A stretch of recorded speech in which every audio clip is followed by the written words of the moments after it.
All right, I'm from DATABRICKS, as it says on my shirt and the slide.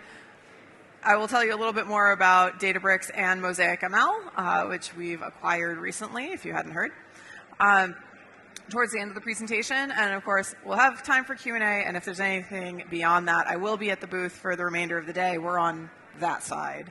I can see it from here. It's over there. So please do come and find me if you want a more extensive discussion on any of these topics. All right, so let's dive in. Generative AI. As I said, we're going to focus more on generative AI today than data science. Generative AI, we've heard, holds tremendous promise, both for good and for bad. So we've heard about all of the amazing things that generative AI can do in the healthcare field, in automation, being able to raise productivity globally by 7%. On the flip side, we've also heard a tremendous amount about disruption, about potentially devastating societal consequences. Within 1 month, we had, the good news and the bad news story, right? So what is responsible AI trying to do? As Reed Blackman put it in his book, it's not necessarily AI for good so much as AI for not bad. We're trying to not go into this world. We want that one without this one, yeah? So hopefully trying to mitigate the bad, maximize the good. I like to think of it as a ladder, right? So I mentioned before, I'm the host of the Data Science Ethics podcast. I'm not here necessarily to talk to you about ethics. Ethics, in a way, is what we all wish we could get to, right? What we should do. If we really could get there, what could we possibly achieve? We think about kind of compliance, regulatory compliance and policy compliance as a minimum bar. That's what we have to do. We must be compliant in our industry, in our regions.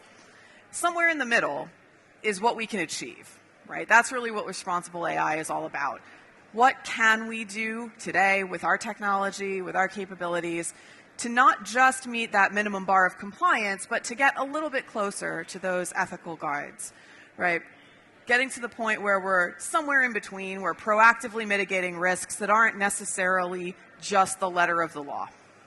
All right, so we're talking about here, right in the middle, what we can do today. So how does that play out? In most organizations, there are multiple levels and multiple roles that are involved in ethical and responsible AI. At the very top, you have a program that's usually from your executive leaders saying, these are the principles by which we want to abide. So the things that we set out in terms of, we're going to be human-centric, we're going to be responsible, we're going to maintain privacy, big conceptual things. And as that filters down to those of us who have actually been doing data science, it gets more and more nitty-gritty, right? Yes, okay, that's great that you want us to maintain privacy, but to me, that means I need to be filtering out PII. I need to be scrubbing for proxy variables. I need to be doing all these things that hopefully, technically, allow us to achieve those high-level programs. And that comes from a couple different things, right? So we talk a lot about tools, templates, and techniques, right? That happens down in the bottom. Those are there within a process, so that's where you have to go through the data science process. I'm sure you've all seen that one. There was a presentation on it just before this, where it talked about that process for the umpteen bazillionth time. If you don't know it, go to datascienceethics.com. There's a version of it on there too. But that process includes things like checking with compliance, checking with your legal team, ensuring that you have sign-off from your business as to the use of whatever models you're developing, systems you're putting into place, all that stuff that allows you to say, yep, we are following whatever the process is.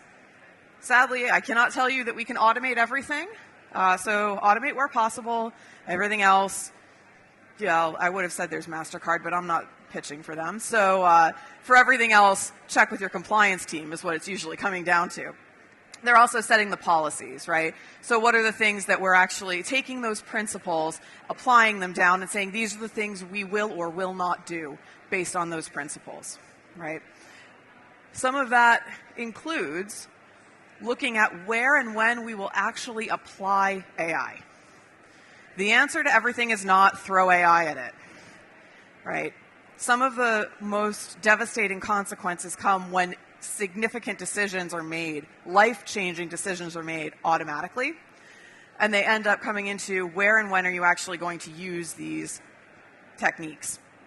So some of the things that we've seen, for example, when you think about image processing, you don't necessarily have image processing capabilities that automatically detect and then discuss with a patient that they may or may not have cancer. That still has to go to a physician. They still have to look at it. There's kind of that human in the loop, augmented intelligence, right? So there's a whole spectrum of trust to control that we think about, so where and when you're going to apply those policies. All right. If you don't already have a program or policy set of principles for your organization, this is something that I tend to talk a lot about with organizations these days, is what are the principles of responsible AI? What are the goals? And I'm going to break this down. There's kind of 3 sets of these. The first one is the ethical principles, right? These are the big conceptual things in that top bar of ethics. Things like being human-centric, right? Keeping humans at the heart of the process, making sure we're bringing societal benefits, or hopefully at least not doing harm. Again, it's not necessarily AI for good so much as AI for not bad. Being fair and unbiased. A tremendous amount of effort goes into this one, all right? There are a lot of packages out there, including those in DATABRICKS, because, shilling DATABRICKS here. We do have capabilities to look at things like fairness, to look at bias detection, to look at drift over time, making sure that the outcomes of your models are fair and unbiased to the best of the ability. And then safe and secure, avoiding harm. You may have heard about some of the hallucinations from ChatGPT telling people to augment their baby's food with chalk to give them more calcium, for example. That would be a harm. Similarly, actually very similarly, there was a company, I think it was a grocer in Australia, who had put together a recipe system using things that they stock, and it was telling people to put bleach in their sandwich. It's a product that they stocked. It didn't know. So avoiding harm becomes a really big one when you're telling people about, what's nutritious. Chlorine sandwich, not so much. And then on this one, I would also say being as truthful as possible is part of that security, right? Avoiding hallucinations. And I say truth here as far as possible because truth, we could have a multiple day conference just talking about what is truth. So as far as is possible to determine providing accurate results. So these are kind of those big ethical principles. The next set kind of falls under governance. These are extensions in a way of the things that happen in your data governance program today. Things like having accountability, ensuring that someone or multiple someones have responsibility for the results, that they're still going to retrain that model and look after it, right? Models are not a set and forget. OpenAI didn't put ChatGPT out there and went, okay, we're done. They're constantly looking at that. They're constantly tuning. They're constantly refining. And we've seen that over time. Protecting privacy, both people and corporate. So this includes your intellectual property. Making sure that there are limitations set on both the collection of personal information and on its use. Of course, with GDPR, that's also part of the legislation. Which brings us to compliance. Governance often has this kind of interdependence with compliance. And so these are extensions, again, of your governance structure.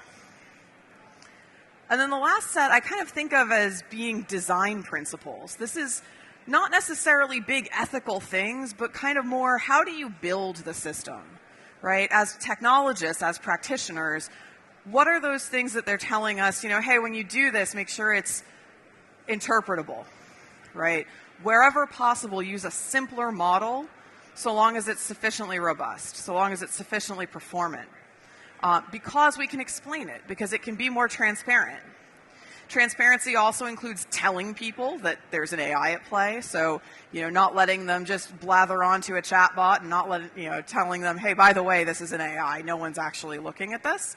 And it does matter on that one. And then, of course, facilitating that human monitoring, making sure that someone who is accountable for this model can actually see what's going on in it.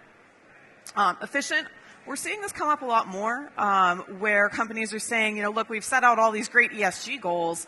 And now we're running models on these massive machines with tons of GPUs, and it's skewing our ESG results. So wherever possible, again, smaller models, less data, be efficient, and also minimize that data storage and processing. And then robust and resilient. There's actually a really interesting example of system robustness. Not terribly long ago, there was an article in the Financial Times talking about the air traffic control system here in the UK, that an issue, I would argue, in data governance where there was key conflict. It thought that two different points on the map, which are thousands of miles apart, were the same because they had the same code. And the system didn't know what to do and shut itself off because it was prioritizing safety. And the fallback was make it go to all the air traffic controllers and have them do it manually to process every flight plan and land the planes. Messed up a lot of people's summer holidays. But having that system, having a plan for when the model falls over, is necessary for it to be robust. Again, this isn't necessarily an ethical principle. It's sort of a design concept of how do you build a robust system. But we see it coming up in terms of responsible AI, making sure that there's a plan for when things go wrong. At Databricks, we've set out our own kind of stance on what we believe governance is good. I'm a big fan of that one. AI should be democratized. You know, we want to make sure that organizations across the world have access to using their own data, using their own models, building their own models, not having to be reliant on the few Silicon Valley tech companies, which I find tremendously ironic because we are a Silicon Valley tech company, but we'll just ignore that for a moment. You should control and own your own data and models. So you should be able, wherever you would like, to create your own. You don't have to use somebody else's IP. Believe that AI is only as good as the data it's trained on. We'll talk a little bit more about that in just a moment. That we should limit AI's environmental and financial costs. That's the efficiency part, right? And that regulation is needed. So it's not just that we need to be compliant with it. We actually need to start extending regulation. To the point where we had at the very start, right? Regulation is the bottom line of it, the minimum requirement, and it's always going to lag industry. So wherever possible, we should be moving that conversation forward as technologists, as enterprise, to be able to bring the government up to speed, right? That's what November 1st and 2nd is all about here. All right. So I've been standing on the stage saying we're going to get to generative AI, so I'm sure at this point you're saying, okay, that's cool. You believe this stuff. What are we going to do about generative AI? All right. And unfortunately, there's no easy fix. We can't just put electrical tape over the check engine light and hope for the best. So I'm going to give you some techniques. I'm going to talk a little bit about that. Like I said, we'll take some questions. But I am legally required to say this. None of this guarantees responsible or ethical behavior, however you define that. It does not guarantee legal compliance, zero harm, complete agreement, because ethics is very subjective. What someone thinks of as responsible, someone else thinks is unfair. So bear in mind that ethics is not a universal, which also means that I can't guarantee you world peace if you do everything right. Sorry. But I feel like that's kind of about as feasible as the other ones on the list. All right. So 3 things to do right now if you're looking at generative AI. All right. The first one I'm going to talk about is curation, and I'm going to stick on this slide because there are charts that will pop up, assuming I did my job right. So the first thing is to select smaller data sets. All right, we've seen a lot of success with our customers in curating and cultivating smaller LLMs. You may have heard that Databricks created Dolly. We actually sourced from the entire group of folks who work at Databricks 15,000 questions and answers and created our own LLM. It took a matter of hours to run, a couple $1,000s worth of compute, not the tens of millions. And it became an open source model. You can use it today if you so desire. And that 15,000 question and answer set is also available open source. Now, that said, doing that takes effort. It takes people generating text, right? Could also mean looking through text that you already have, like customer reviews or policy documents or contracts or something along those lines, medical notes, and carefully and cautiously labeling and scrubbing and doing a lot of processing work, right? And unfortunately, that means that it takes a lot of time if you're going to curate that data, which translates to cost. And the effectiveness is pretty high if you're able to do it, but it takes a lot. You may have also heard that OpenAI had a team of something like 50,000 people in Kenya doing this, labeling their data, finding toxicity, scoring it, and pulling that back in for a matter of about 2.5 years. So it can take quite a lot depending on the scale of your data, right? The next thing that we have here is screening. So this is adding filtering capabilities or potentially scoring on your models, both on the inputs and the outputs. In this, what we see is that you think of generative AI as a system, not a model, right? The model is sort of the nucleus, but on top of that, you're able to say, well, there are other models that pre-filter, pre-evaluate on my prompts for things like toxicity, for risk, for whether this is topical to what it's meant to be doing. You know, is this pertinent? And those kinds of things take a lot less time to put in place, right? There are built-in toxicity scoring and risk scoring metrics you can do. We have a great solution accelerator if you're looking for one on toxicity scoring. Again, it does take time to label that data if you need to do it yourself, but there are applications out there you can add to your stack. Costs a lot less, right? You're not spending a tremendous amount of time on people doing this manually necessarily, but the quality isn't there, right? Three-legged stool, always. So the time takes a little bit less, costs a little bit less, but the quality isn't quite as good. What we do see in things like screening is techniques more like fine-tuning or RAG you may have heard of, which is used to constrain the context, essentially. So you take an open source model and say, okay, go read this policy document, and then based on only that, give me a response, right? So you're essentially saying, you can only tell me about this one thing. You don't get to hallucinate. You don't get to go on to all these other tangents. This document here, right? So in a way, that's a form of screening, right? Similarly, you have layering, and layering basically is looking at how you treat the prompts and how you treat the outputs, and essentially creating a translation layer. So meta prompts are, think of them as curated prompts. So you've got people who are creating these really amazing fine-tuned prompts that interact with the actual model. The user doesn't get to interact with the model directly. They get translated through these meta prompts to say, well, the closest meta prompt to what they actually asked is this one, so we're going to use that meta prompt to interact with the model, right? Grounding, again, similar to RAG, which we just talked about.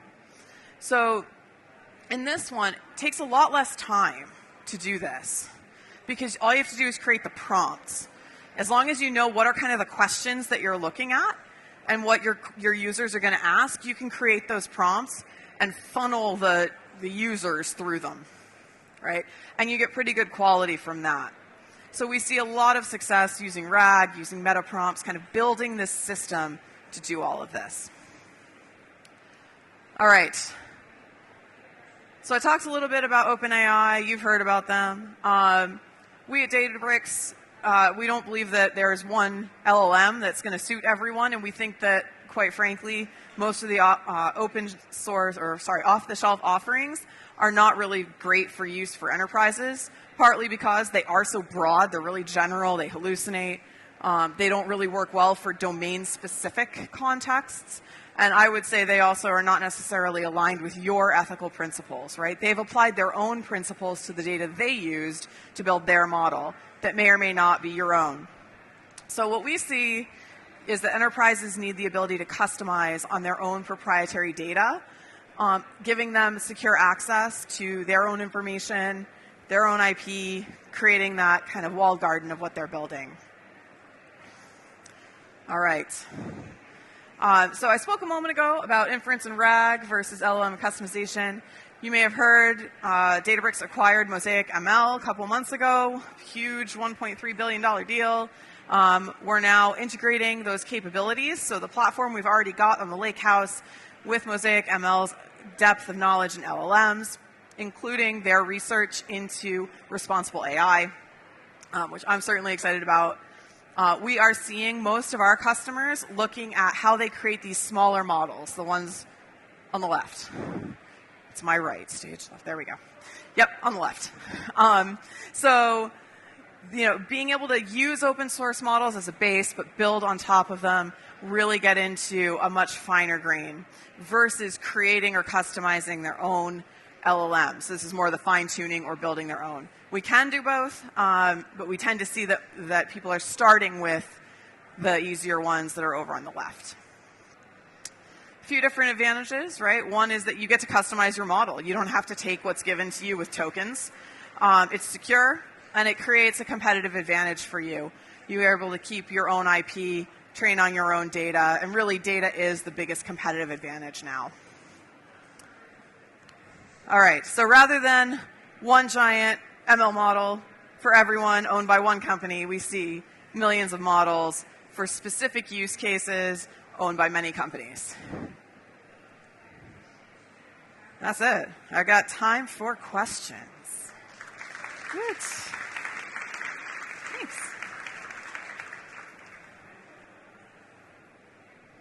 Yes, questions. I love it. Ethics should always be a conversation. This may not be an ethics question, but it's probably related to the technology. So how do you view tools like Copilot? And I know that they're potentially a competitor. How do they figure into kind of the recommendation you just gave there around, start small, etc.? So Copilot's an interesting one because it depends on how you're using it. It tells you everything's going to start with it depends. I find that Copilot tends to be very broad in its reach, so it really wants to suck in all the data from all over. It's like on your SharePoint, it's in your Word docs, it's in your email. And what becomes really challenging with that is actually the governance types of principles. I've heard from a number of customers now that they've had trouble constraining Copilot from answering questions that somebody shouldn't have an answer to. So I think if you're able to kind of focus Copilot on certain things, that'll really help.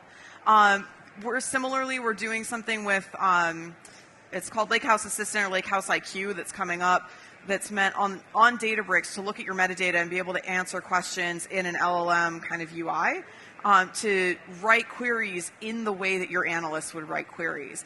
But the benefit of doing it there is that we have a governance layer built in. So if you're not able to see the data about that, you're not able to get an answer for it because you're the one running it. It's not looking at a model that's built on everything. It's still going to just generate code specific to your question. Copilot sort of builds its own model, and so it's harder to govern that way. Thank you. Thanks.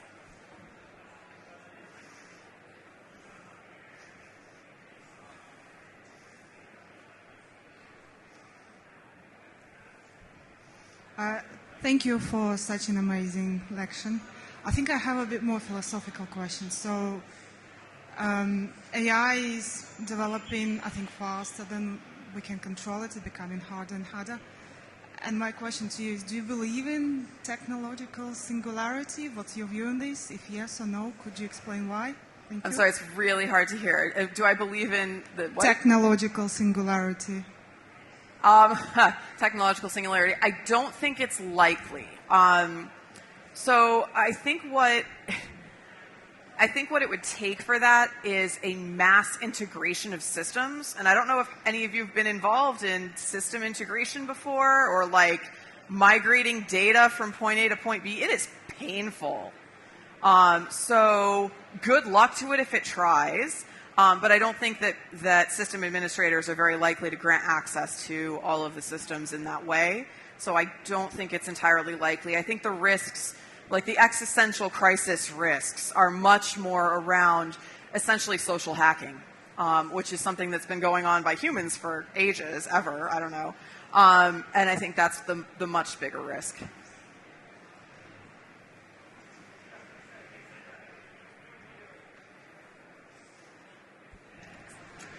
Thank you for the overview. I was wondering more on the sense of ethical considerations in the energy consumption carbon footprint side. So I know this is a bit of a tangent, that's but fine. like at the end when you mentioned, it's almost the two extremes of one company with one massive model with dozens, hundreds of companies with millions of models. I guess my question is, if you happen to know, kind of, what does the landscape look for that in terms of the consumption of, obviously a lot of companies are jumping onto the sort of ML AI bandwagon, as it were. So that aside, just, would it be better to have fewer models out there, which obviously on the flip side kind of monopolizes who owns the models, but at the climate cost or the carbon cost? I don't know if that made sense. Yeah, it does make sense. So there is still a cost for inference, right? So the fact that a model was built once and trained once, certainly that's a massive upfront. However, there is still cost to do inference. So it's not a zero. That's why you buy tokens. That's why they're very expensive, quite frankly. It's partly the upfront cost because they want to recoup that, and partly the incremental. When we talk about building things like DALL-E, right, which was a very small LLM, costs a few hours worth of compute time rather than months and months of compute time. If you're able to do that quickly and kind of get to a much quicker result and not have to iterate on it as much, it makes sense. Overall, I think that there is a trade-off, certainly economies of scale, but I think that if we really want to mitigate the risks, we need to be able to weigh some of the environmental and efficiency impacts with what's going to happen if we don't and we have bigger models doing potentially more harm. I have 2 more minutes. Yeah. Thanks so much for a great talk. You were talking about there being millions of models, potentially with different use cases. Barely hear even with the mic. I'm going to go this way. Do you feel that could be, that distribution will stay like that into the future, or could this be similar to the old Alta Vista, Yahoo, Ask Jeeves view where it merged into Google as a sole provider? In terms of, do I think the models will eventually come together and build bigger models? I think it's possible. I think that what we'll see is, over time is domain-specific models that are being built by vendors, and those will start to come together. But if there is truly an advantage and competitive advantage in the data, people are going to want to keep their data separate unless there's a really good financial reason to bring it together, right? Any other questions before we wrap here? I will be over at the DataBricks booth. Please come say hi. Happy to talk more about all the data science ethics stuff. And if you're interested, I have a whole framework on data science ethics as well as a bunch of podcast episodes on datascienceethics.com. So yeah, thank you very much.